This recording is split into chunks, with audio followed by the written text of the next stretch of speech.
Hi guys, what's going on? So this is Social Science Simplified, back with the second installment in my series, Elections Simplified.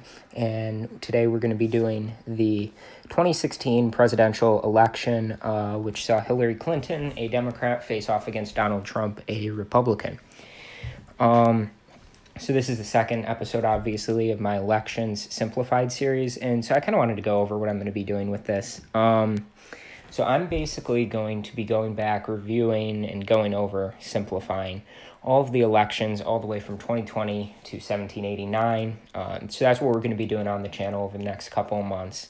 And I'm also going to be throwing in some videos because I want to start making videos to help with classes like high school and college classes such as like macroeconomics and U.S. history. So I'm going to be making some videos of that. And then I also want to be doing hypothetical elections like a potential 2024 race, or what if Bernie Sanders had run against Trump in 2020. So we're going to be doing that. So a lot to look forward to here. Anyway, this is Social Science Simplified. Let's get after it. So election of 2016. Joe Biden, Barack Obama's vice president, did not run. So Hillary Clinton was the obvious nominee for the Democrats. It did take her a while to defeat Bernie Sanders, but the superdelegates did help her do that. So some notable things. Also, Donald Trump, a political newcomer, had never held political office prior to this. He was a well-known businessman, though.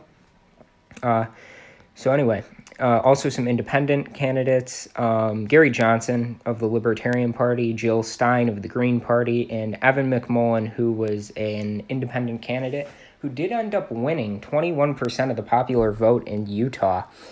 But for the sake of our video, we're only going to discuss Trump, Clinton, a little bit about Jill Stein towards the end, and Evan McMullen.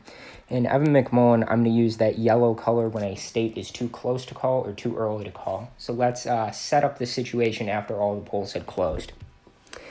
And then Texas, those two votes were faithless electors that should have gone to Trump.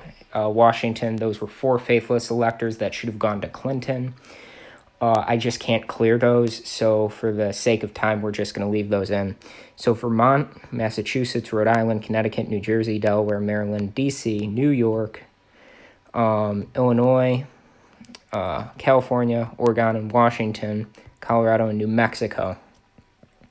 All safe Clinton states that were called pretty much right away. Then safe Trump states that were called right away. Arizona was too close to call, so was Nevada. So it was Minnesota, Wisconsin, Michigan, Pennsylvania, New Hampshire, Virginia, North Carolina, Florida, and Georgia, and Ohio. And the rest of the states, including Alaska and Nebraska's 2nd Congressional District, are going to fill in as safe Trump states, and that were called right away. So Virginia was the first Clinton state to be called. The Trump campaign had obviously hoped to flip Virginia, but that did not happen. However, next, North Carolina was called. The Trump campaign did manage to hold on to that state, which did go blue in 2008, but was a generally reliable Republican state. Now, the first flip from 2012 was Florida. Trump won Florida, putting him at 207 electoral votes, only 63 away from a victory, or 209, 61 away from a victory. And he was leading in New Hampshire. However, he was losing in Wisconsin, Michigan, and Pennsylvania. Then Clinton did end up winning Nevada and Minnesota, and which brought her to a total of 228 electoral votes. Then Arizona was actually not called until the following days, but Georgia was called on election night for Trump. So was Ohio, and so was Iowa. The latter two of which, Ohio and Iowa, were flips from Obama in 2012, putting Trump at a total of 249 electoral votes. Then Trump did take the lead in Wisconsin, Michigan, and Pennsylvania. However, he did lose his lead in New Hampshire. Clinton took the lead there. And the state was eventually called for Clinton by around a margin of 2,000 votes. However, Wisconsin, Michigan, and Pennsylvania, and then eventually Arizona in the following days, was called for Trump, putting Trump at a total of 306 electoral votes and Clinton at a total of 232.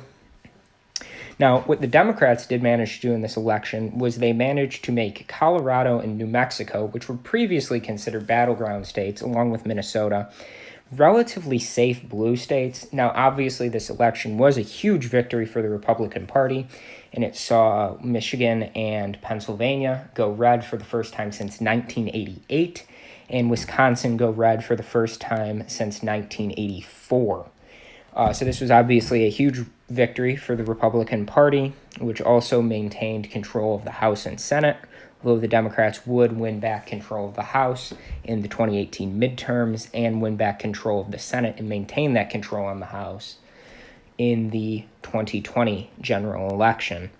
Now, the Democrats did also manage to keep Nevada and make Nevada a relatively safe blue state, as well as turn Arizona and Georgia into battleground states. And just like the Republicans turned Wisconsin, Michigan, Pennsylvania, Iowa, Ohio, and North Carolina into battleground states.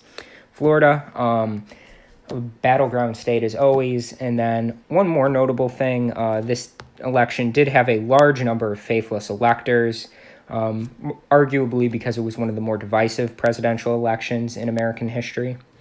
And then this election actually marked the first time that Maine had split its electoral vote since it adopted the split vote system. So that's pretty much all that I need to cover about this election. I hope this kind of simplified it for you, and tune in tomorrow for the election of 2012. Thank you, and have a great day.